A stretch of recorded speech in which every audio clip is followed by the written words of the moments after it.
Joe Biden comes out and admits the fact that there is a new world order, rather. So we'll talk just a bit about what's going on with that and what that means. Republicans, don't forget what happened to Judge Brett Kavanaugh as they go as hard as they can after Judge Ketanji Brown Jackson, which is why they will lose in 2022. So we'll talk just a bit about what's going on there. Biden confirms the fact that hypersonic missiles were used in Ukraine by Russia. And Andrew Garfield comes out with a rare bit of truth and says that if we only let people play exactly who they are, there will be no imagination in Hollywood. It is going to be all this and more. You're just mad you can't date me. I'm Jay Edgar, and this is Contemporary.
Good morning, Ed Heads. Welcome to Contemporary. My name is Jay Edgar. The hair is getting longer, but we still... I don't know if it's just because I got the COVID and I'm having so much fallout because of it. I mean, I look at my hairbrush and I'm like, how the fuck do I even have any hair left on the top of my head at this point?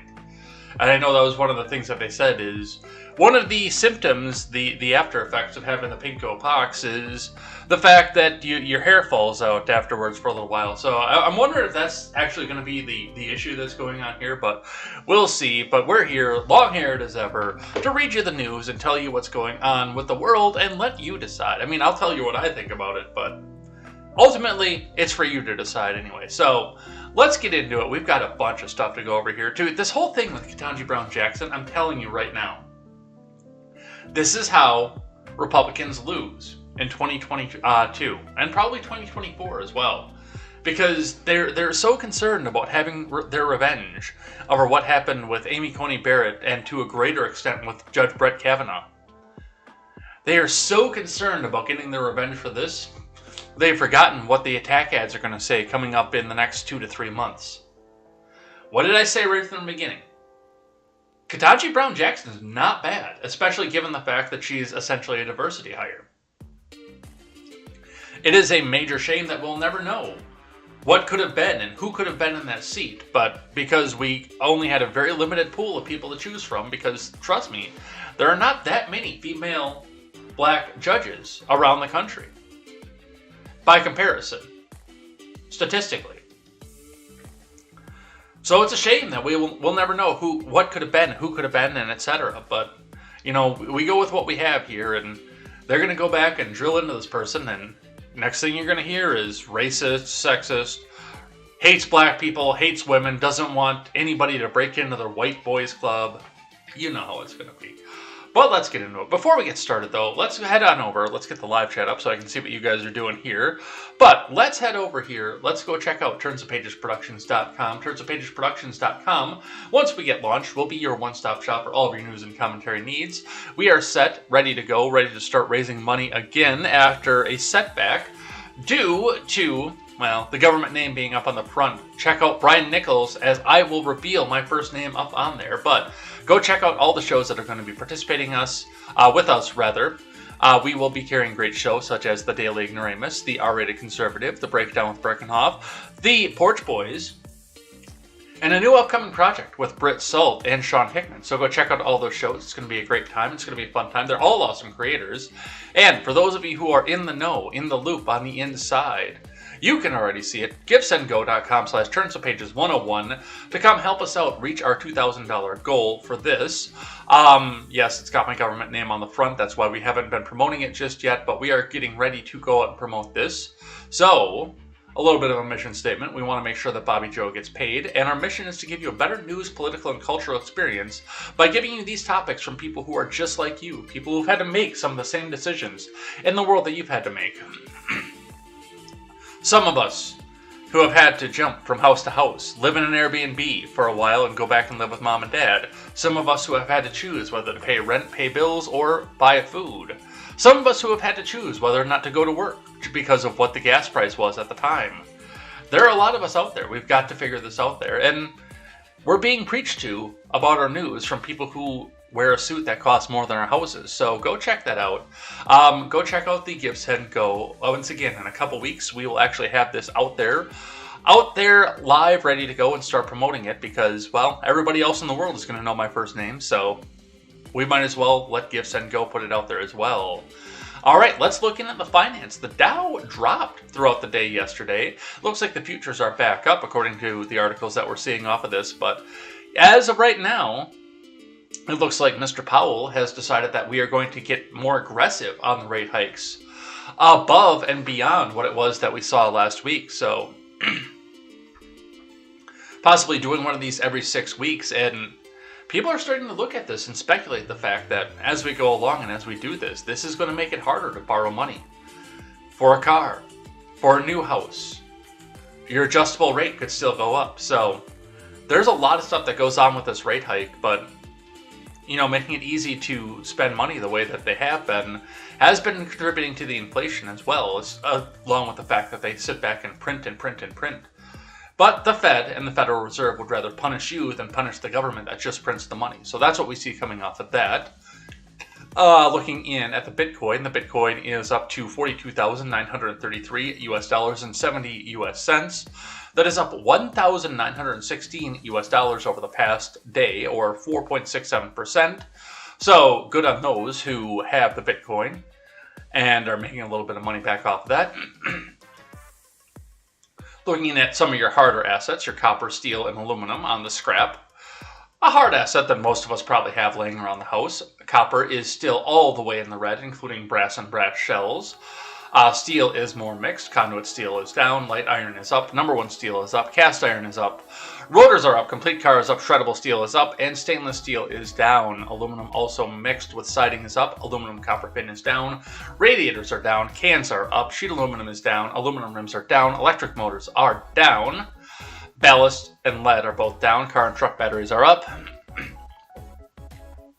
The catalytic converter market remains mixed with small foreign cat, regular domestic cat, large GM cat, and small GM cat are up, and large foreign cats are down. Compressors are down, alternators are up, carbide is up, hard drives are down. Motherboards are up, and power supplies, low-grade boards, and PC tower are all down. Remember, these are national averages. Your locality may have a different set of news if you need to bring in any of your scrap. So go check your local scrapyard and see what it is. Come on in. Recycle. Recycle, dudes. Keep it green. So that's what we see off of that. Looking in at Investors Business Daily for the morning. Dow Futures stock market falls on Powell comments, 6 top stocks to buy and watch from Scott Latonin. Dow Futures were higher early Tuesday after Monday's stock market fall as Fed Chief Powell says the central bank would seek to bring down much too high inflation. Treasury yields and U.S. oil prices surged on Monday, and Dow Jones retailer Nike jumped on earnings after the close. Following last week's correction ending gains, investors have the green light to raise exposure by buying top stocks and breaking out past proper buy points. Use the watch list you curated during the recent stock market correction, or you can find stock ideas by monitoring IBD's proprietary watch lists like the IBD 50 and the IBD Big Cap 20. Look at that. Mr. Latonin can sit back and advertise for IBD right there in the middle of this article. Hey, spend the money. Use our charts. Dow healthcare giant United Health, along with chip leaders Broadcom, Alpha and Omega Semiconductor, and Global Foundries, are among those in or near new buy areas in the stock market uptrend. Meanwhile, Tesla is trying to decisively retake a key resistance level as the new base looks to take shape. Last Monday, Nike reported better than expected fiscal third quarter results. Nike shares jumped about 5% in extended trade, so all those Uyghurs are going back to work, you guys. And so is Colin Kaepernick, allegedly. On the market today, on Monday, the Dow Industrial Average slid 0.6% to snap a 5-day winning streak. The S&P inched lower, and the tech-heavy NASDAQ Composite lost 0.4%. The S&P and NASDAQ snapped 4-day win streaks among exchange-traded funds. The NASDAQ 100 tracker, Invesco QQQ Trust, dropped 0.4%, and the SPDR S&P 500 ETF declined less than 0.1% on Monday. Among the Dow leaders, Apple rallied 0.85% and Microsoft traded down 0.4% in today's stock market. United Health, a Dow Jones stock to watch, remains in a buy range after recent breakout. Tesla raced near 2% higher on Monday. Amid the volatile, headline-driven market, IBD leaderboard stock Arista Networks, Broadcom, Alpha and Omega Semiconductor, Global Foundries, and CVS Health are Monday's top stocks to buy and watch. Arista, Microsoft, and Tesla are all IBD leaderboard stocks, and Broadcom was featured in this week's Stocks Nearby Zone column. On your futures, before the Tuesday open, Dow futures rose 0.5% versus fair value, while S&P moved up 0.3%. NASDAQ was up 0.2% versus fair value. Remember, overnight action in Dow futures and elsewhere doesn't necessarily translate into actual trading in the next regular stock market session.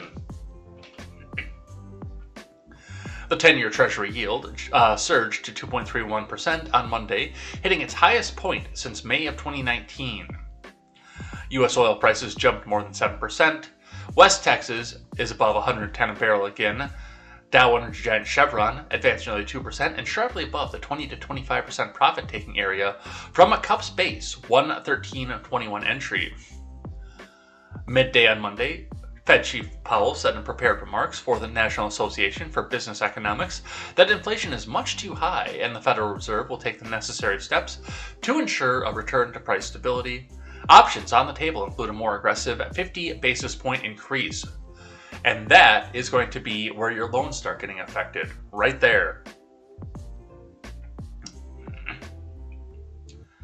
So that's what we see coming up off of that. Let's grab one from CNBC. Futures rise after Dow snaps a 5-day winning streak. Traders weigh Powell inflation comments from Hannah Meow and Samantha Subin.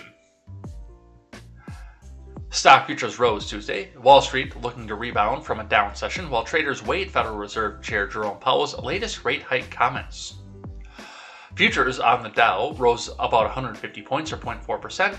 The S&P added 0.3% and the NASDAQ gained 0.1%. Nike rose more than 5% in the pre-market after the retail reported a beat on the top and bottom lines for its fiscal third quarter, buoyed by a strong demand in North America. Wall Street was coming off volatile session on Monday as Powell vowed to take necessary steps to curb inflation less than a week after the Fed raised rates for the first time since 2018. The Dow on Monday fell 201.94 points or 0.6%, breaking a 5-day winning streak. Meanwhile, the S&P finished marginally lower after rising as much as 0.4% during the session, while the NASDAQ fell 0.4% to 13,838.46 after dipping as much as 1.5% at session lows. There are a number of really conflicting currents going on right now. U.S. Bank Wealth Management's Lisa Erickson told Squawk Box on Tuesday the Fed is becoming more hawkish on its stance. It's moving to normalize what's going on with policy, and you do have some uncertain effects from the Ukraine-Russia conflict. Look, I'm looking at this right now. I'm watching what's happening here, and one of the things that I'm looking at is, are we starting to see some of this rise come up because the gas price and the Ukraine thing have put fatigue in a lot of people? We started to see markets come back through the Afghanistan war and through the Iraq war. Not because they weren't going on anymore, but because people were just tired of talking about them, so they weren't front page headline news anymore. Partially because of Barack Obama coming into office. and partially just because of being tired of it, being sick of hearing about it every day. We can't know anything else that's going on because the top headline every day is what's going on in this foreign country. Like, I'm looking at here, and I still got a major block of news on one specific topic, but it's not Ukraine anymore, because we can come back and actually talk about something else that's going on in the world right now, because the reporters want to talk about something else. I mean, it's stalled out over there, and there's nothing else to report. Hey, oh, well, we released this one city. Hey, there might be hypersonic missiles. Oh, you better be outraged. But that's what they say off of that. And yeah, we're going to start to see some more of this as well. So we'll continue to watch this. We'll continue to go along with this and see what's happening from the markets. Let's start out today listening to the houseplant-in-chief himself.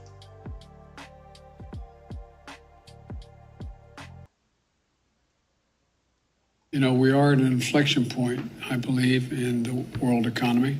Not just the world economy, in the world. It occurs every 3 or 4 generations.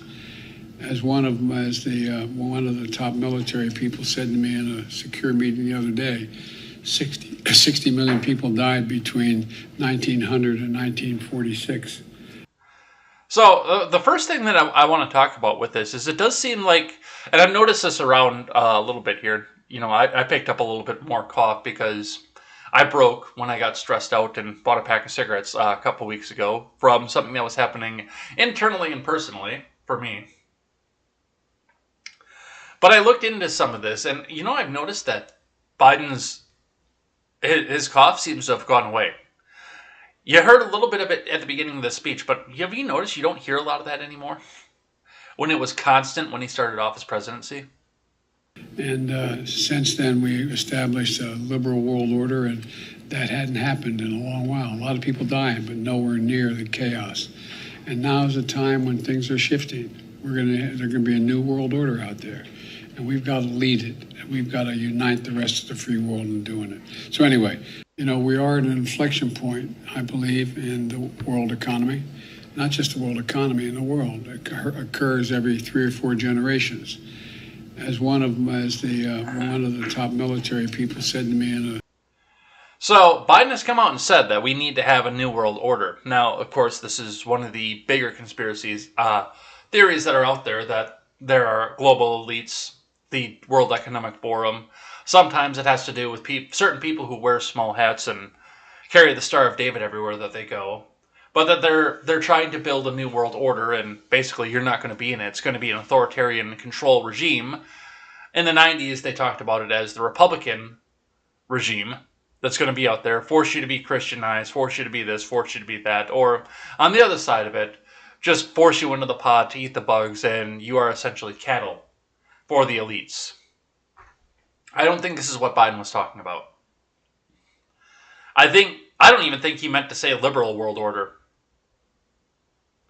I think just the words started flowing. He had no idea what it was that he had to say. And that poor woman, and it's always the same woman too, by the way. That poor woman in the side that's doing the sign language interpretation that has to listen to this, pay attention to this, not just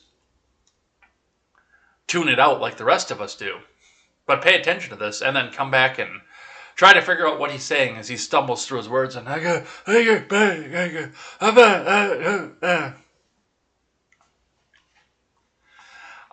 reading from the Daily Wire on this topic here. Biden on significant opportunities in current events. There's going to be a new world order out there. From Ryan Saavedra.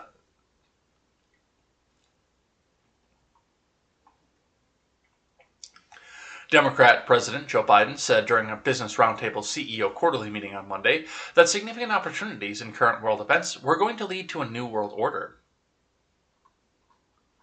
The remarks came towards the end of his brief speech where he talked about Russia's invasion of Ukraine and America's economic future amid his administration's push to implement a leftist climate agenda. It's going to be a liberal world order.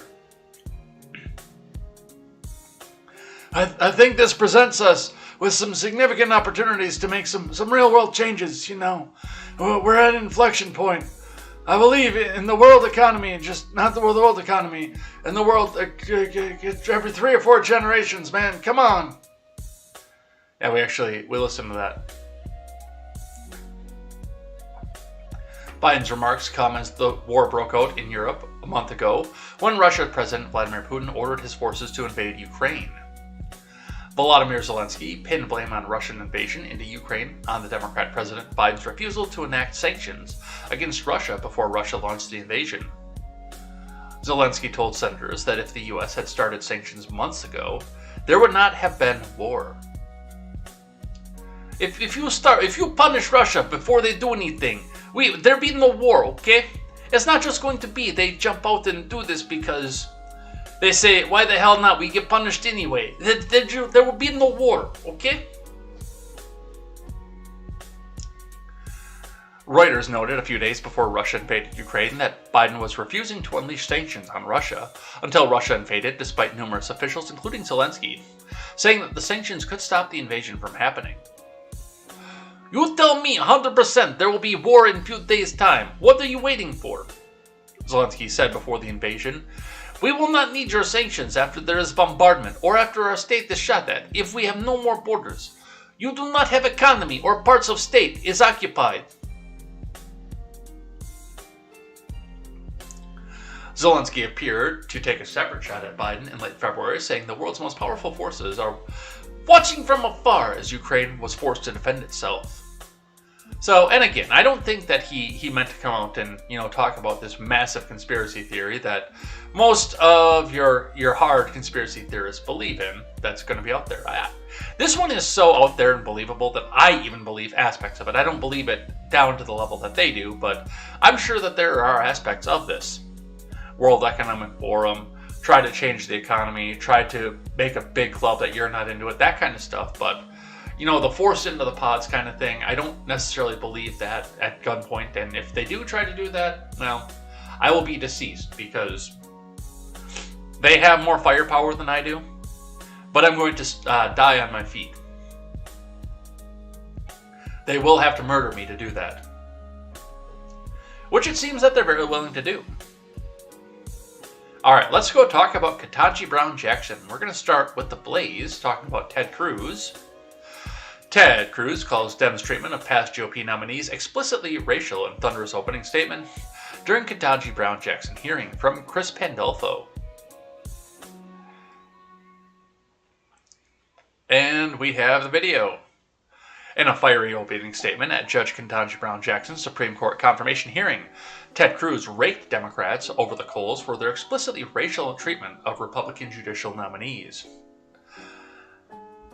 If you are Hispanic, African American, or you dare depart from their political orthodoxy, they will crush you, and they will attack you, they will slander you, they will filibuster you, Cruz told Jackson, who, if confirmed, would be the first black woman to sit on the U.S. Supreme Court.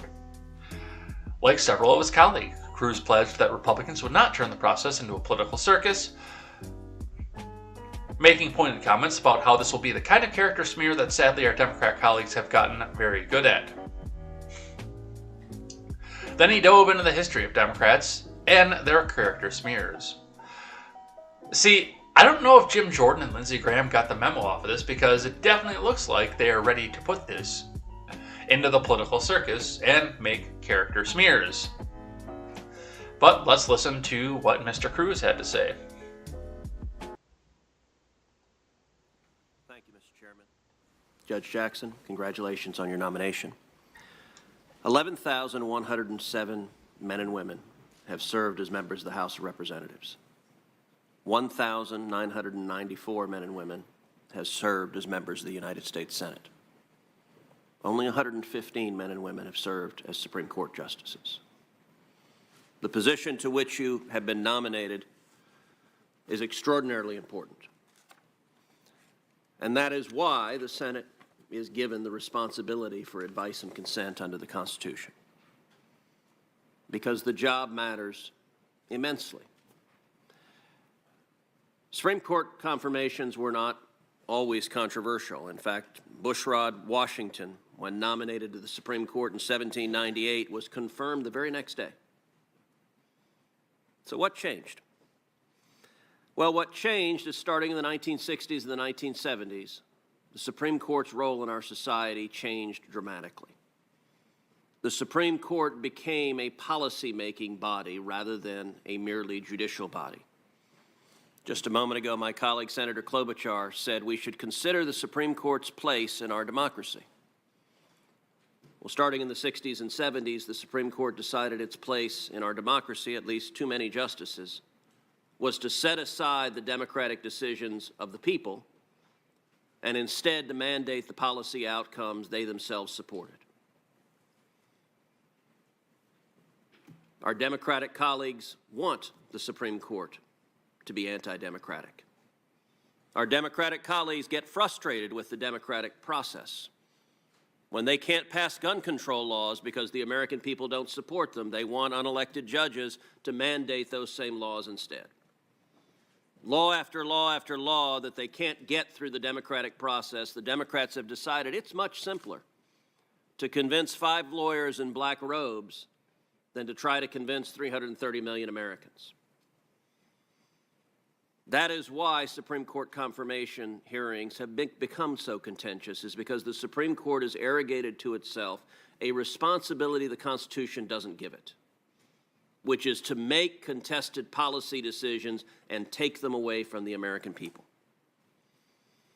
Now, what should this hearing be and what should it not be? Well, you've heard a number of members on the Republican side of the aisle quite clear on what it should not be. This will not be a political circus. This will not be the kind of character smear that sadly our Democratic colleagues have gotten very good at. And it's important to note, a couple of years ago I was doing my weekly podcast and I was on with a noted liberal intellectual who made a comment something to the effect of, well, both sides do this. Both sides smear Supreme Court justices. And I was forced to laugh out loud and say, look, I understand that's a pretty good talking point. It just happens not to be true. It is only one side of the aisle, the Democratic aisle, that went so into the gutter with Judge Robert Bork that they invented a new verb, to bork someone. It is only one side of the aisle that with Justice Clarence Thomas was so reprehensible that, as the president who nominated him, President George Herbert Walker Bush, wrote at the time, quote, "What's happening to Clarence Thomas is just plain horrible. All the groups that tried to beat him up on abortion or affirmative action have now come out of the woodwork. They are trying to destroy a decent man. This is an ugly process, and one can see clearly why so many good people elect to stay out of public life." As Justice Thomas observed in that hearing, what happened there was, to use his words, a high-tech lynching. And I would note the chairman who presided over that disgrace was Joe Biden. And then most of the members of this committee remember the confirmation hearing of Brett Kavanaugh, one of the lowest moments in the history of this committee, where Democrats on this committee sat on allegations, didn't refer them to the FBI, didn't ask for investigations, hid them, and then leaked them against the wishes of the complainant. And we began a circus that featured Spartacus moments, featured such nuts as Michael Avenatti. All right, that's all we're going to listen to off that. But I mean, it comes down to the point too. And one of the things that I would note, and I think that has slipped through the radar. I know that some of the leftoids over on Twitter are trying to bring this up, is the fact that Republicans wouldn't even come to the floor to make a vote for Merrick Garland. Well, first and foremost, our worst fears about Merrick Garland have been proven to be true at this point.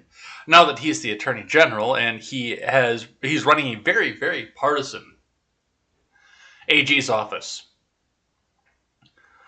But furthermore, there were a couple outside nut jobs that tried to make this about Merrick Garland's character, about his past, about stuff like that. But for the most part, what they tried to do off of Garland was professional.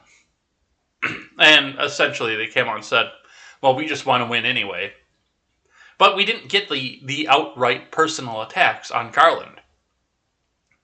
Again, given what he's been doing with the AG's office, maybe we should have. Maybe we should be doing that right now. Not necessarily going out there and, going with oh, well, it's just too close to an election year. But Where have we seen the big smears? Bork, Thomas, Kavanaugh, Barrett. To a lesser extent, but not as much, Gorsuch as well. And who was nominated? All 5 of the people I just mentioned right there. Whereas when we had people like Ginsburg, nominated by Clinton. Ginsburg got confirmed, and I remember doing this when I talked about her passing. Ginsburg was confirmed on a 92-4 vote.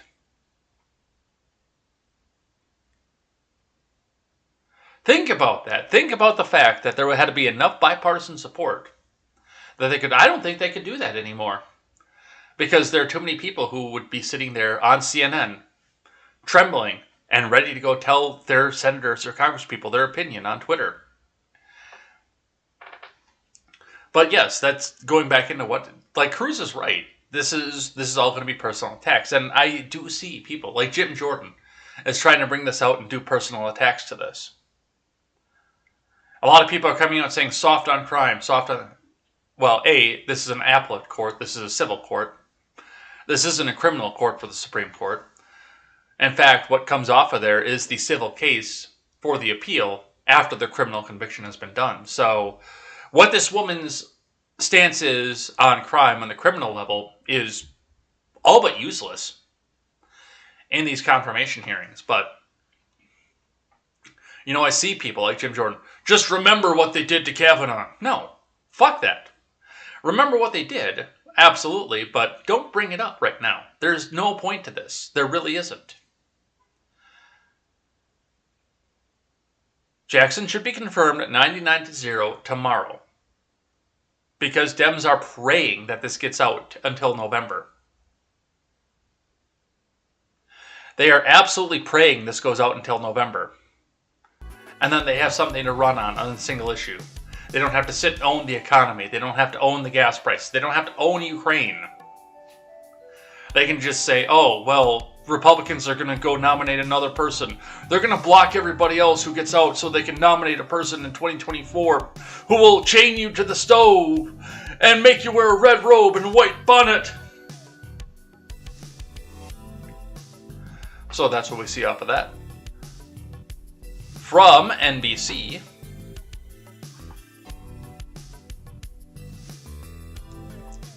GOP venting 2024 auditions and a historic moment. Highlights from day one of Ketanji Brown Jackson hearing. This is going to be objective, you can tell.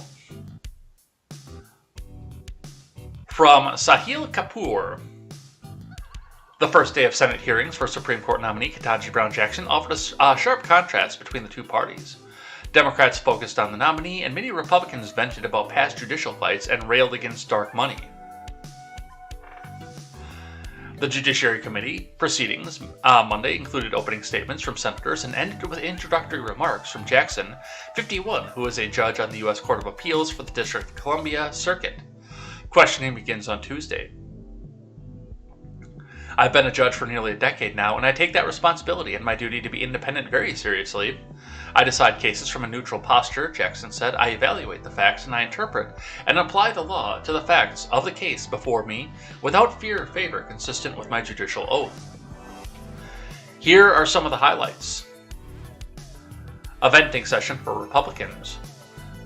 The trauma over past Supreme Court battles runs deep, and Republicans didn't hide it. Chuck Grassley of Iowa, the top Republican on the committee, began his party's remarks at the hearing by reminding of previous confirmations when the audience interrupted him. He knocked Democrats for falsely predicting that then Judge Amy Coney Barrett would vote to destroy Obamacare. He and Lindsey Graham vented about Democrats' treatments of then Judge Brett Kavanaugh. Most of us couldn't go back to our offices during the Kavanaugh without getting spit on, Graham said, promising Jackson that her hearing won't be a circus. Good. Graham dug back about 20 years to complain about Democrats' treatment of President George W. Bush's appellate nominees, Janice Rogers Brown, a black woman who was ultimately confirmed, and Miguel Estrada, a Hispanic man who was filibustered. And there's the Cruz speech that we just watched. Ted Cruz said the Kavanaugh hearing was one of the lowest moments in the history of the committee. Yeah, probably. That I could see.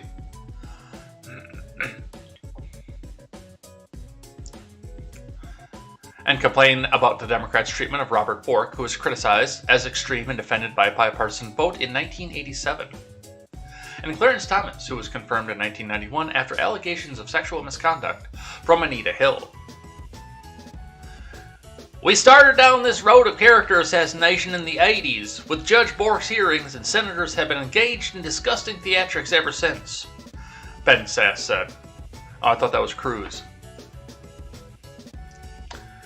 More criticism of KBJ's supporters than of KBJ. Democrats shower Jackson, and sometimes known in DC circles by her. Okay, let me back up here. What is with this initials thing? Judge Jackson is what you should be calling her, but now they've got to do the RBG, because we can't let ACB be the one who replaces RBG. So we're going to have KBJ instead.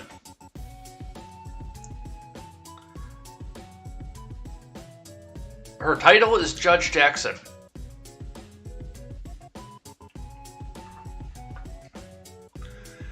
With praise for her experience as a federal judge and public defender, with Cory Booker hailing the historic implications of her nomination, but many Republican skeptics, with some exceptions, had little to criticize about her and focus on their fire on her liberal supporters. In his opening remarks, Grassley lamented the troubling role of far-left dark money groups like Demand Justice have played in this admin's judicial selection process. Well, yeah, that's pretty standard, and everyone else is coming out and saying, well, the Federalist Society, the Federalist Society! None of this is anything new. John Cornyn of Texas said groups like Demand Justice have paid millions of dollars to try to promote court packing and sow public distrust in the legitimacy of the Supreme Court.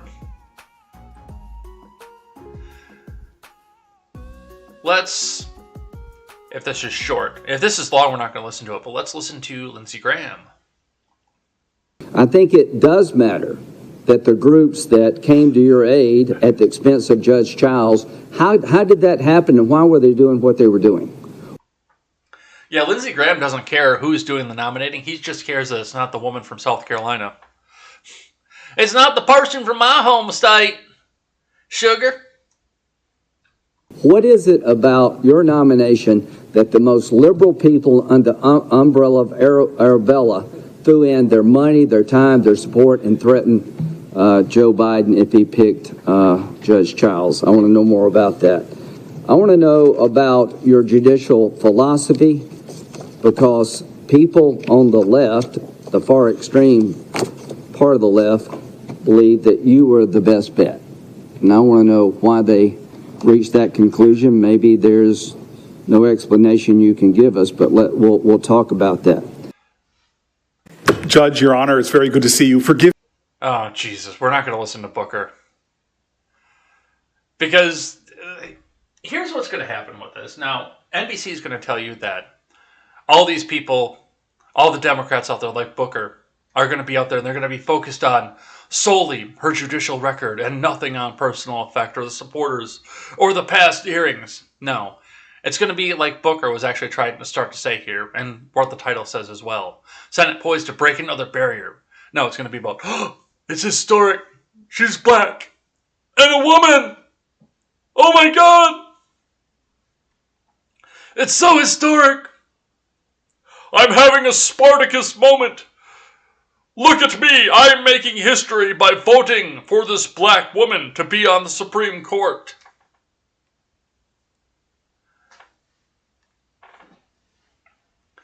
When, realistically, in spite of the fact that, as I said at the top of the show, there was a small pool of people to pick from off of this, because we were told that it has to be a person who has a certain color of skin and a certain genitalia. And those were the first two things that matter. And now that you have a person with a certain color of skin and a certain genitalia, we also have somebody who has got the Ivy League pedigree, who has experience on the federal bench, who has experience on working with the people, which for whatever reason the Supreme Court has to do that now instead of being an appellate court between the states. We won't go into that system of government that we see off of this, but... And then Lindsey Graham. Oh, why couldn't you have picked the woman from South Carolina? I would have got right behind her. As I'm hoping that some young boy out here will get behind me later.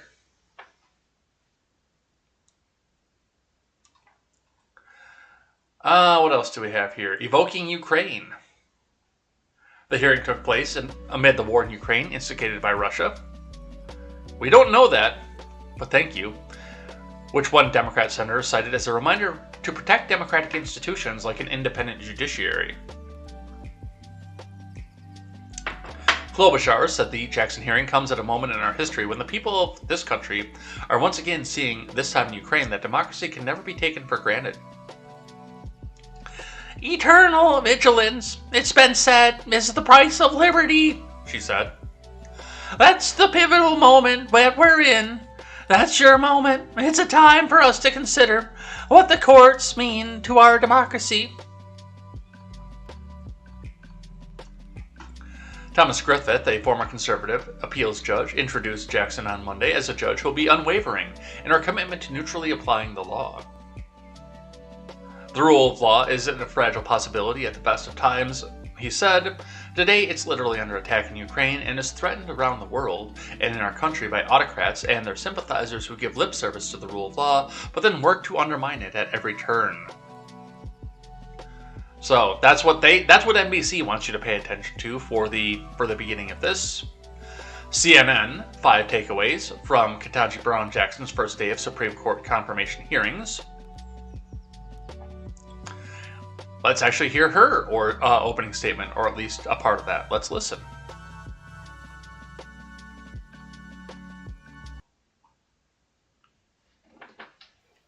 Members of this committee, if I am confirmed, I commit to you that I will work productively to support and defend the Constitution and this grand experiment of American democracy that has endured over these past 246 years.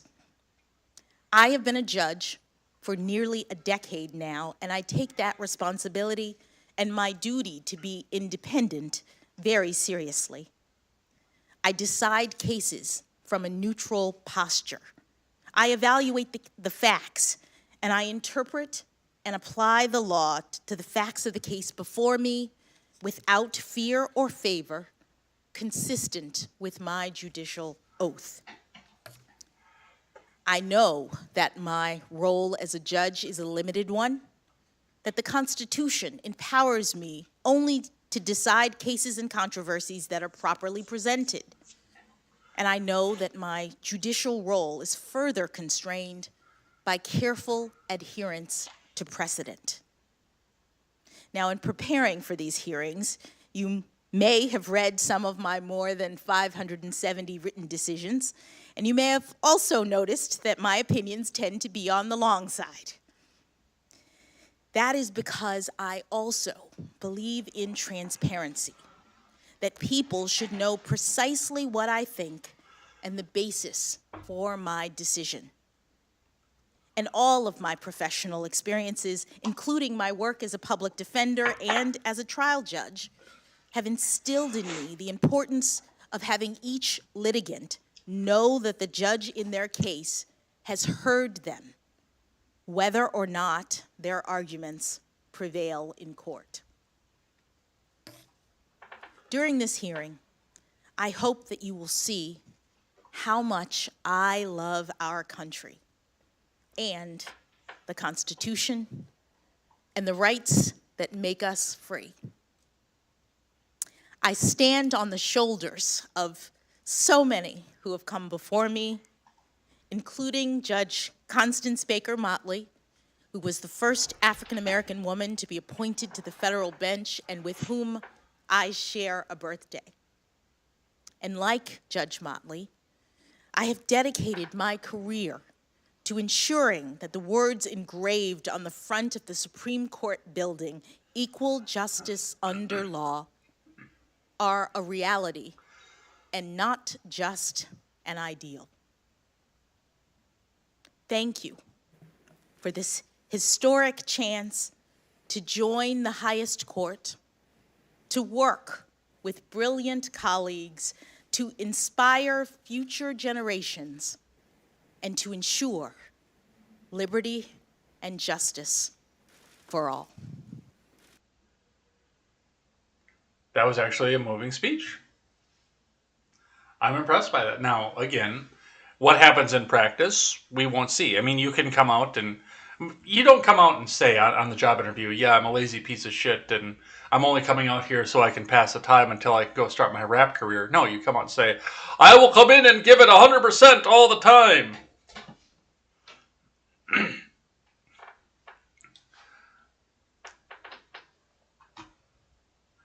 Let's see what CNN had to say about this, though. Judge Jackson's Supreme Court nomination hearings kicked off Monday with more than 4 hours of speeches from senators, introductions of Jackson by 2 of her colleagues, and remarks from the nominee herself. Jackson's opening statement touched on the humble background and the gratitude she felt towards those who boosted her legal ascent. She and her supporters emphasized the independent approach she brings to the bench, while Judiciary Committee Democrats argued her confirmation will make the High Court more reflective of the country that it serves. Well, yes, because the most important thing we can do is always color of skin and genitalia first, not judicial record, of which, again, for what we have, I mean, Ketanji Brown Jackson is not a bad nominee.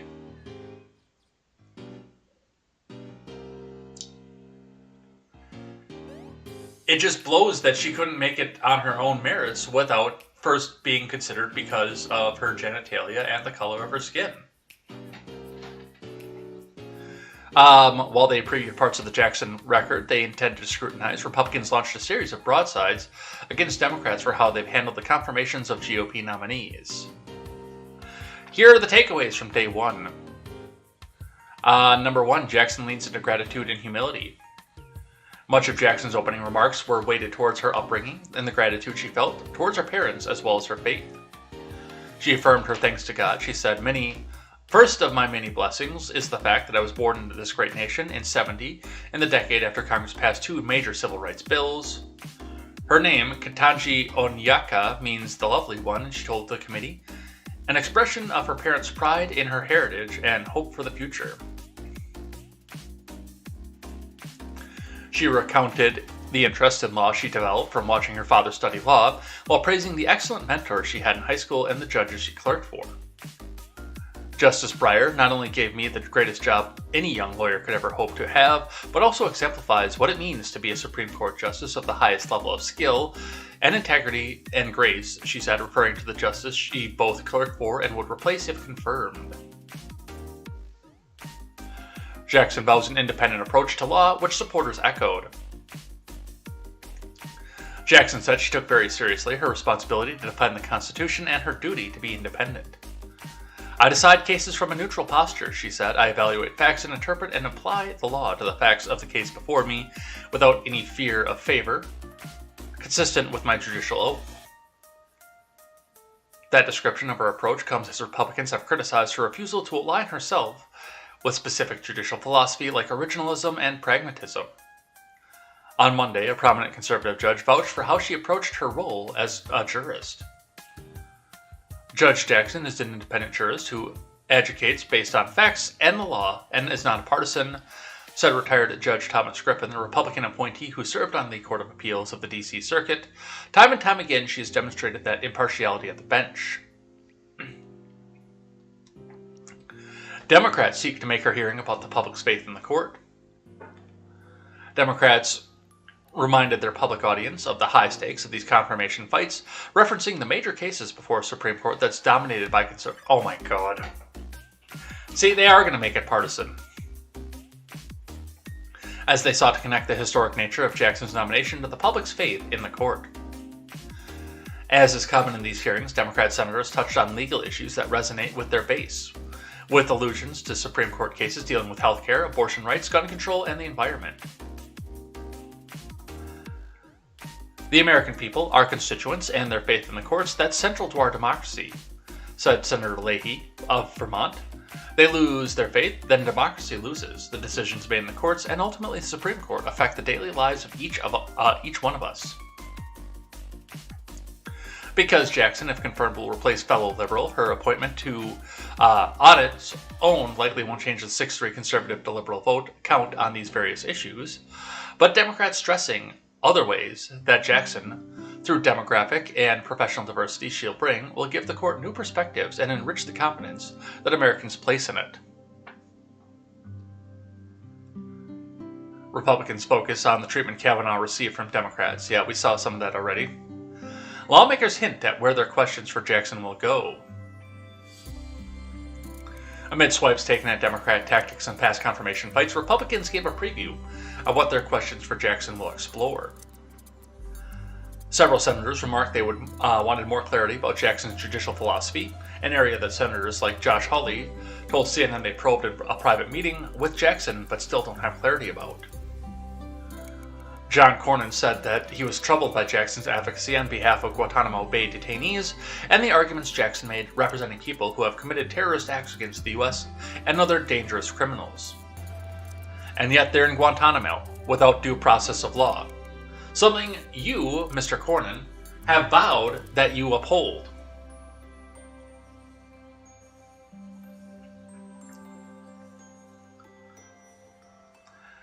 In what was perhaps the harshest opening statement, Marsha Blackburn suggested Jackson had a hidden agenda that needed scrutinizing, as she listed vague concerns about critical race theory, school mask mandates, and letting violent criminals, cop killers, and child predators back on the street. Blackburn said that Jackson had written about the personal hidden agendas of judges. The phrases comes from Jackson's undergraduate thesis, where she wrote about the hidden agendas of court professionals that lead to coercive plea deals. Other Republicans argued that they wanted Jackson to provide clear answers on her position on a litany of policy issues and the future of the court, which she should not be talking about anyway. She should not be talking about how she would rule on pending cases or possible future cases. Coney Barrett had it right. And I hope that Jackson goes down the same route. But that's what we see off of that. From ABC.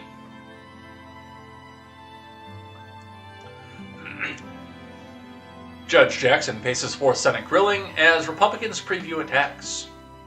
From Devin Dwyer. I think this is going to be actually a lot of review of what we just pulled off the last part of CNN. For Supreme Court nominee Judge Jackson, the easiest part of a Senate confirmation hearing is over. Next comes the questions. 19 hours of them over 2 days. You fucking morons. Jackson was sworn in Monday before the Senate Judiciary Committee, delivering an opening statement and reintroducing herself to the nation.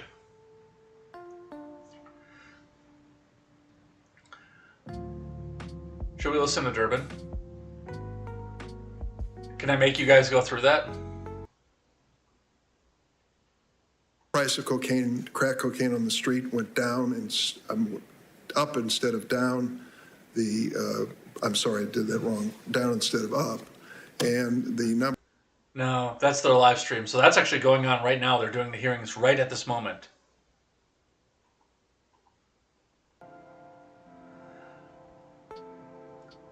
I hope that you will see much love, how much I love our country and the Constitution and the rights that make us free, she told the senators who will vote on her historic nomination.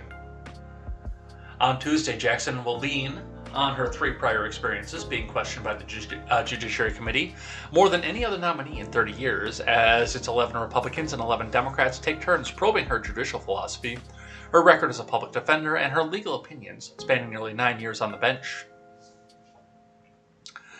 This is a new game for the Supreme Court, said Lindsey Graham of South Carolina, one of 3 Republicans who voted to confirm Jackson to the D.C. Circuit, the nation's second highest court, just last year. Jackson has spent the past few weeks practicing for the spotlight during mock sessions conducted by White House staff. Sources familiar with the preparations told ABC News. Oh, so she's been coached into what to say, basically. She also met individually with each of the committee's members and 23 other senators from both parties. Each senator will get a 30-minute solo round of questioning on Tuesday, totaling more than 11 hours if each uses all of his or her allotted time. The grilling is unlike any other for federal judges or political nominees, in large part because of the lifetime tenure on the line. Probing Jackson's record on crime, while Democrats have emphasized the historic nature of Jackson's nomination and her compelling personal story, Republicans have vowed thorough and civil scrutiny of her record on hundreds of cases, which some have alleged show she is soft on crime. You actually got a reply on that on Twitter while we were on air. She's just fine, except she's soft on crime. Josh Hawley of Missouri has leveled the most pointed critique of Jackson's record so far, accusing her of a long record of letting child porn offenders off the hook in sentencing. During a statement on Monday, Hawley raised 7 child porn offender cases in which Jackson issued sentences below federal guidelines while on the district court. Roughly 60% of sentences in such cases are lower than what guidelines call for, according to U.S. Sentencing Commission, and in most of the cases Hawley cited, federal prosecutors requested sentence shorter than what the guidelines suggest. I'm not interested in trying to play gotcha, Hawley told Jackson. I'm interested in her answers because I found in our time together she was enormously thoughtful, enormously accomplished, and I suspect has a coherent view, an explanation, a way of thinking about this that I want to hear. That sounds an awful lot like a gotcha. The White House and several independent fact-checkers have called the claims misleading and unfair. The National Review, a conservative publication, called the allegations meritless to the point of demagoguery and a smear. Of course, then, yes, we're going to go talk about Gitmo because, well, and again, while I don't like the people that are in Gitmo, I dislike even more the fact that they are in, a lot of them are in there because of a suspected terror intent or attempt without due process. They just got thrown in there as terrorists.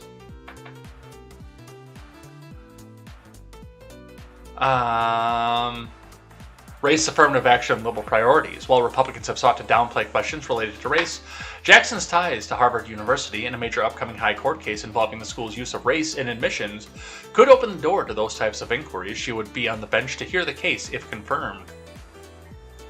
Several GOP senators also signaled Monday that they intend to press Jackson to answer for progressive legal advocacy groups, backing both her nomination and an expansion of the Supreme Court's bench or court packing, which the current justices oppose. We must protect the court, declared Mike Lee, hinting that he would look for Jackson to disavow the group's activities.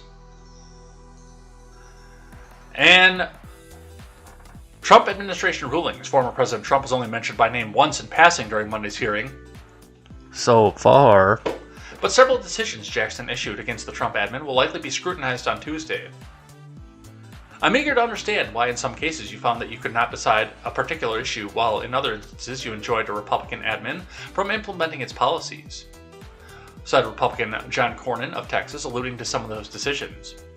In one case cited by conservatives, Jackson blocked a Trump admin plan to fast-track deportations because the policy change likely violated the Admin Procedures Act and was arbitrary and capricious. The D.C. Circuit Court later overturned the decision.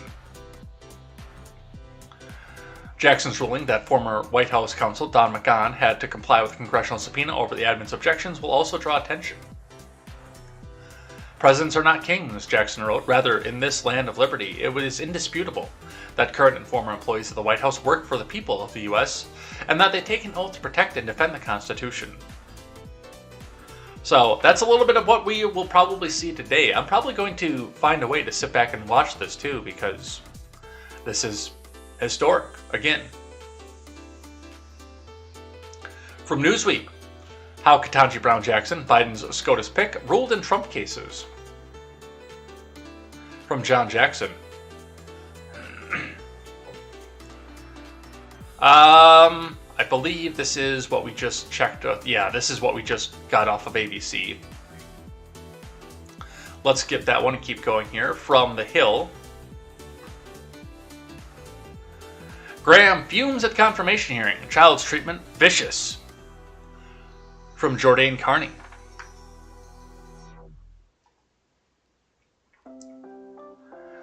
Lindsey Graham fumed over progressive criticism of J. Michelle Childs, a district court nominee, who was also a Supreme Court contender, and accused Democrats of holding a double standard against GOP nominees. Graham's remark, which came near the start of the 4-day hearing for President Biden's actual nominee for the court, Ketanji Brown's action, are the most extensive comments Graham has given on Jackson's nomination since meeting with Jackson last week. After that meeting, which lasted roughly 15 minutes, Graham went radio silent on his thinking about Jackson. The attacks from the left against Judge Childs were pretty vicious, sugar, and I'm going to be honest with you, Graham said. Graham added that he believed that there was a wholesale effort to take her out of the running for the Supreme Court seat. "This is a new game for the Supreme Court, and this game is particularly disturbing to me," Graham said. "If that's the way the game is going to be played, then I'll have a response, and I don't expect to reward that way of playing the game," he added. Graham predicted that Childs, if she'd been nominated, would have gotten 60 or more votes. The Supreme Court nominees can be confirmed with a simple majority. Jackson isn't expected to get more than 3 GOP votes, the same number of Republican senators who supported her for the appeals court seat last year. Well, as I've said, it should be all of them. Graham was one of the 3 Republican senators who voted for Jackson previously, along with Collins and Murkowski. He's widely viewed as a no vote on Jackson. Graham lobbied hard for Childs to be the Supreme Court nominee and previously warned that it could be problematic for him to vote for another potential pick. Beyond Childs, Graham accused Democrats and the media of having a double standard in its treatment of Republican versus Democrat nominees of color. "Bottom line here is that when it's about philosophy, when it's somebody of color on one side, and it's about if we're all racist if we ask hard questions," if it's a Democrat nominee, Graham said, "it's not going to fly with us. We're used to it by now." Graham also fumed over the handling of Brett Kavanaugh's Supreme Court nomination. Kavanaugh's nomination was thrown into chaos after he faced sexual assault allegations, which he denied. So, yeah, he's just sore because it's not Michelle Childs.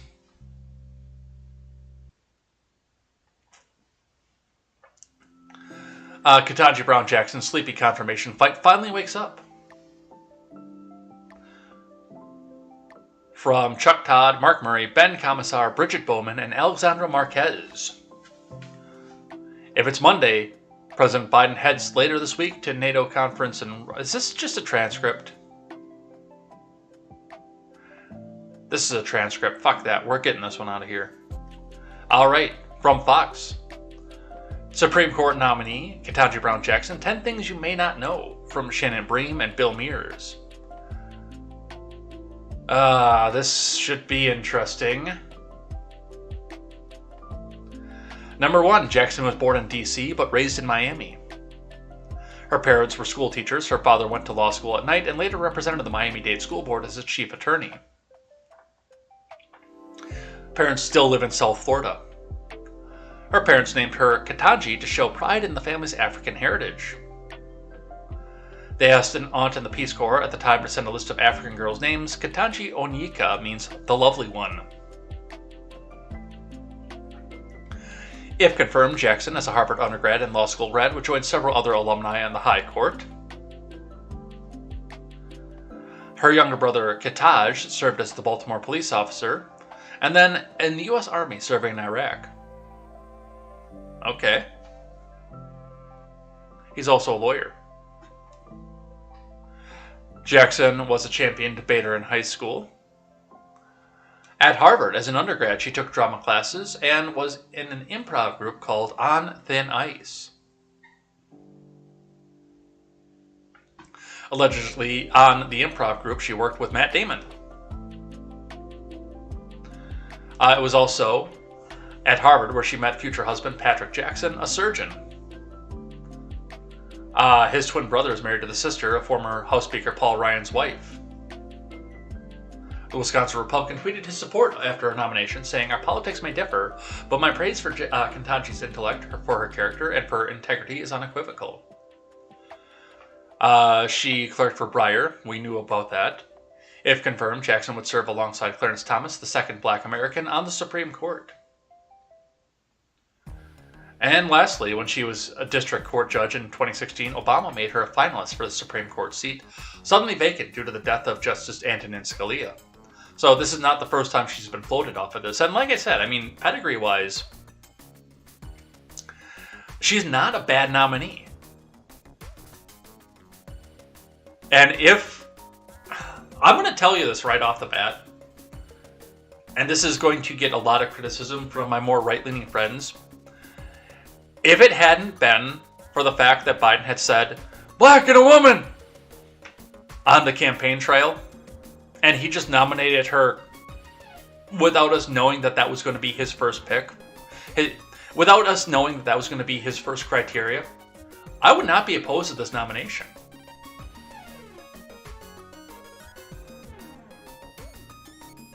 In fact, again, the only reason that I don't like it is it doesn't seem like there was enough competition out there to make sure we get the best justice. Like, if the finalist list had been, Hispanic men and women, white men and women, black men and women, all at the same time, and then she still came out on top, I'd say, cool, she's probably the best nominee.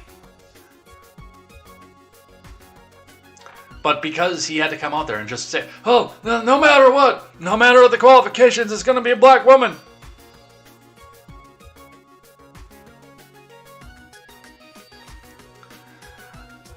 But, I mean, it looks like this is going to be a good thing for the court, regardless. From the Daily Wire. So you don't know. ABC reporter lays trap for Josh Hawley. He snares her instead. From Amanda Prestigiacomo. Josh Hawley tripped up an ABC News reporter on Monday as the reporter was echoing what Hawley calls a White House talking point and could not give vital case information to back up her claims. Rachel Scott pressed Hawley on why he's allegedly voted for judges in the past who were soft on child sex predators, but is pushing back on the swift confirmation of President Biden's Supreme Court nominee Ketanji Brown Jackson. Let's listen. Not for this court, not for the U.S. Supreme Court. But how is it acceptable for a lower court if it's not acceptable for a higher court? I would say it is acceptable. And if I had known about, I'm not sure which judges you're referring to, if there are judges who have been soft on child offenders and a systematic kind of pattern, well, that would be a problem.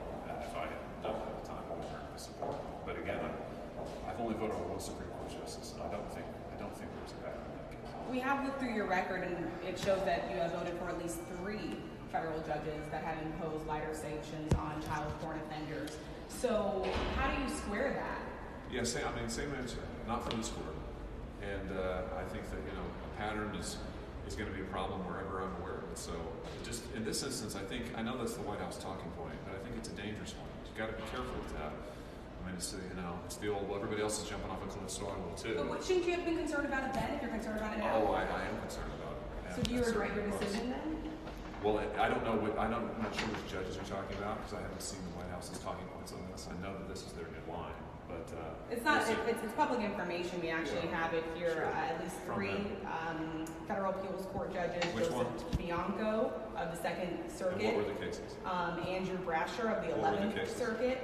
I mean, what were the you cases? voted for them. What were the cases? Shouldn't you be familiar with their Well, record what as were well? the cases? You know their record. So you haven't looked at it either. You don't know the record? But what cases? Was it after the bench or before? So do you expect me to just... How many? Well, I expect you to know the facts since you're asking me about them. So how many cases did they have? Judge Jackson had 7. I just listed them. What are the ones that these judges have? The larger point, Senator, which I think that you're not... So you don't know. You're just here to do a gotcha. When you know and get the facts, come back to me. I'm happy to talk to you about it. Good luck.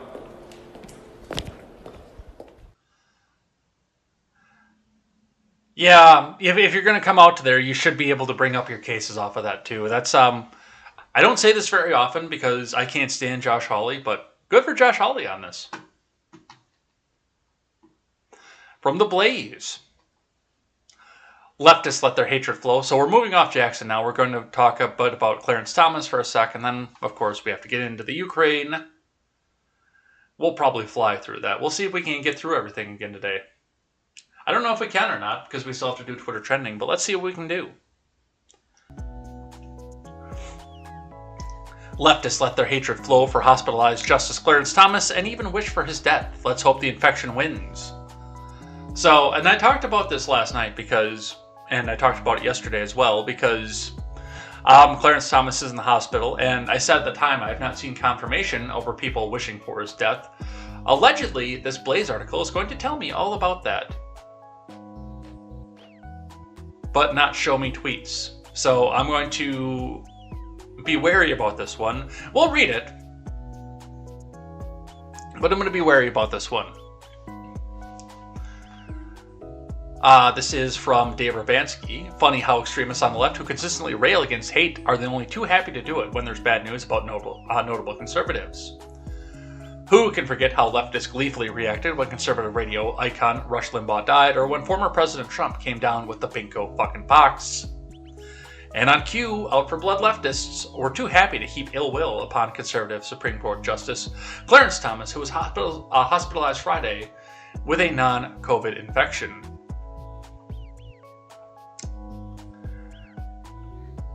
What are the details? It's not likely too difficult to guess the content of some of the reactions, but here's a sampling anyway from Twitter.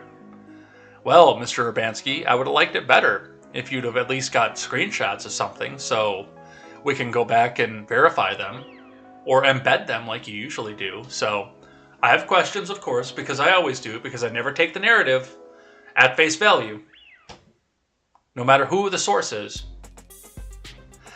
But we'll still read this and see what they have. Find all the facts, draw your own conclusions.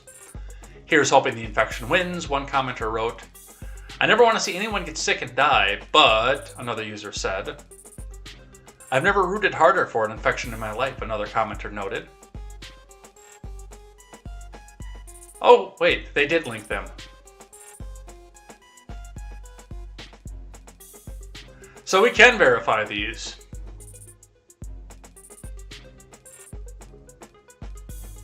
Nice.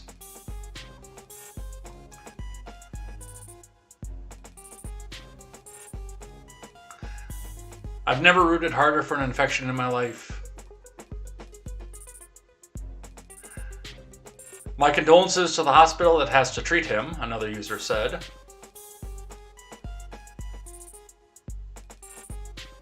And it was followed up by, thank God he's not at mine. Let's all pray that God does the right thing. Yes, that pun was intended. Another commenter wrote, along with the CNN hashtag, Clarence Thomas has done so much damage to this country and needs, and to many people.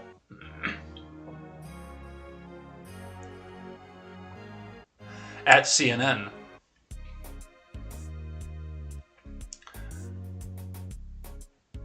Oh, please, please, please, just let this be him getting his just desserts. Hope the Lord calls him home tomorrow. You can absolutely get excited for Clarence Thomas to die, another user said. That's not even a question. Man, I sure hope Clarence Thomas briefly recovers and then dies from something more painful. Oof. I do this every day, and even I found that in bad taste. And then the charming jerk, LMAO! Kind of curious as to more reply. Thanks for displaying your racism. No surprise coming from a typical Democrat, the party of slavery, KKK, Confederacy, Jim Crow segregation, etc., etc. You must be related to the president. Most racist ever. But the party switch! The party switch! Apparently AMC is going to the moon too.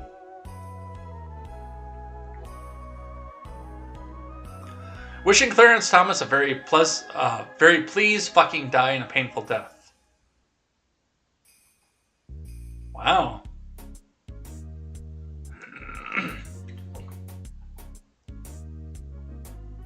You're gonna jinx us. Let's pretend we don't want it to happen so it does.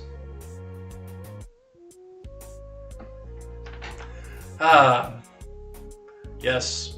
The full display. Yes, we can confirm this now, so I will come into this and retract what I said at the beginning of the article. Alright, but that's what we see off of that. And I mean, honestly, I do hope everybody lives a long and prosperous life, even the people that I hate. Now, again, that being said, once they're dead, all bets are off. I'm looking at you, W. I'm looking at you. And I know exactly what I'm going to say as soon as you die too, and I'm not going to give you guys any spoilers. But fuck that dude.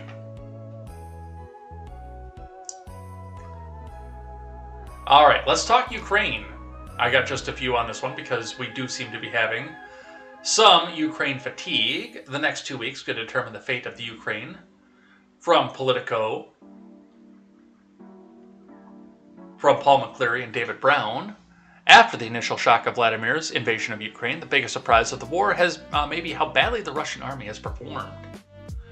What at first seemed like a certain rout by one of the world's largest armies has turned into something between a slog and an embarrassment for Moscow. What did experts get wrong, and what does it mean for the next phase of the war? Michael Kaufman, one of the most prominent U.S. authorities on the Russian military, told Politico in a lengthy interview that he and other experts generally overestimated the Russian military, which is good. It's very good, and he adds, we really underestimated the Ukrainian military. Over the past several weeks, Kaufman has become a go-to source of fast-breaking analysis and a Twitter phenomenon, a former expert at the National Defense University and currently the research program director in the Russia Studies program for the Virginia-based think tank CNN, with an unusually granular understanding of Russian equipment and tactics. He has some cautions. One, it's too soon to count Putin out. Initial battle, successes don't win a war.